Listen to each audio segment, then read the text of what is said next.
It's day one of our medieval dinner party at home series, and today we are going to be making ourselves a medieval inspired outfit. You will need an old pillowcase, a small plate, a pair of sharp scissors, a pen or a piece of chalk, a ruler, and any old scraps of fabric that you might happen to have. Today we're going to be thinking about what types of clothing people would have been wearing back in the medieval times. Now, clothing told us a lot about who somebody was, in particular how much money that person had. They had something called sumptuary laws, which meant that if you earned a certain amount of money, you were allowed to wear clothes made from certain fabrics. So if you saw somebody wearing silk or fur, you knew that person was rich, because if you had less money, you weren't allowed to wear those kinds of clothes. If you were poorer, if you were more ordinary working on the land, you would be wearing clothes made out of wool or linen. So what kinds of clothes were people wearing? Well, we know they were made out of natural materials like wool, and they actually looked fairly simple. So people would often wear tunics. So a tunic is a bit like a sort of tabard. It goes over your head, armholes down. So you have something on underneath this, like a long tunic underneath, and then you'd have your over tunic, and then you could have a girdle, which is a bit like a belt made out of rope that you could put around the middle, or you might have a linen apron that might go on top as well. So we're going to make ourselves a medieval inspired tunic, and that is going to be made from an old pillowcase. So take your pillowcase and double check before you start cutting up that it's okay to use. So we want the bit that's already open, that's going to be the bottom, and then the bit that's sealed across the top, that's going to be our neckline. So where we've got the top bit sealed, we're going to take our plate and place it just about in the middle, and take your pen and we're going to draw around the plate. So this is going to give us a guide of where to cut out our neck.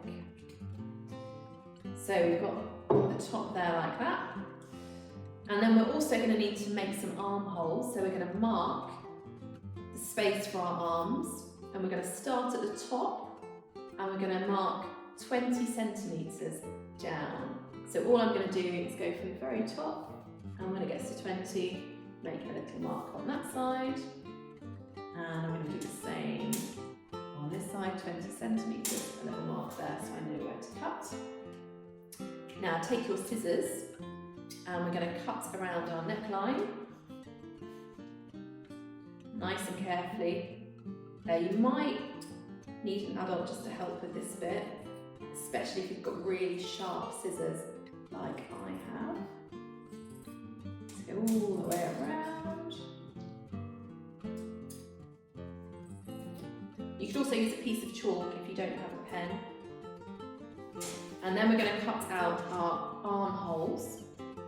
Now for the armholes, we want to go from the very top, and we're going to go all the way down to that mark that we made, 20 centimetres down.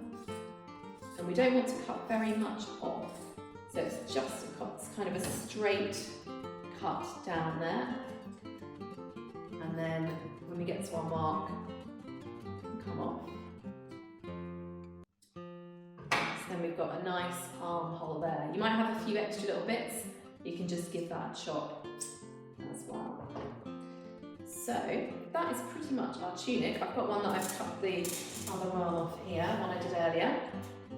So you can see now we've got 2 holes for our arms to go through, and a nice hole for our neck to go through. And that is pretty much our tunic ready to wear. So depending on how old you are and how big you are, you might want a little extra space. So for me, I can get this on over my shoulders, but I need a bit more space for the body. So if you do need a bit more space, you can just mark from the bottom of your pillowcase, of your tunic, and measure up about 30 centimetres and make a little mark. And then all I'm going to do is take my scissors, and I'm going to make a cut up the side. So I'm just going to chop all the way up to where that 30 centimetre mark is, about there. And I've done one on the other side already, and then that should mean that I can get it all the way over myself, like that. So you can have a play around. If you need a bit more space in the neck or the arms, then you can just make those a bit wider or a bit longer. And then if you've got any other fabric scraps lying around at home that you don't need, or maybe you've got an old t-shirt that you don't need anymore that you can chop up, you can always have a go at adding some embellishments. So I found these bits at home that I don't need anymore. So I had a play with cutting out some bits to go around the neckline. So I might do something like that to go around the neck, or maybe a gold one to add on as well. So you can have a play if you want to with adding some bits around the neck, or maybe you're thinking about the type of person you might have been in medieval times. Maybe you want to do a little shield to go on yours to represent some things about you. So it can be as plain as you like, and they would have been very plain outfits actually, mostly what people would have been wearing. Or if you want to snazz it up a bit, go for it. It's not strictly medieval, this shiny fabric, but it's medieval inspired, so I think we'll get away with it. So there we have it, our very own medieval tunic, ready to wear. Join us tomorrow and we'll be making some music. I'll see you there.